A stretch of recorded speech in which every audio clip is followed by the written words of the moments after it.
would strongly encourage you to get one, but if you don't have one, for right now we can use the icons at the top of the screen.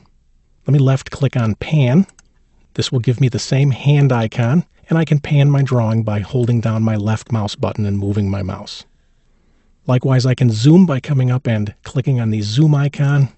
This will put me in the zoom feature, and if I hold down my left mouse button, I can push forward or back on my mouse to zoom in and out.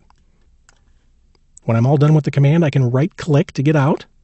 I want you to notice when I right-click and get the menu, at this point I can also jump back and forth if I wish, or I can select exit.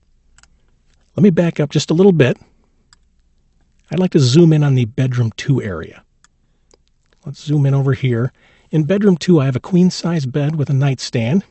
And if I zoom in on the nightstand, I can see an MP3 player. And if I zoom in on the screen of the MP3 player, I happen to have a copy of my same floor plan. Let me zoom in the master bath area. Notice as I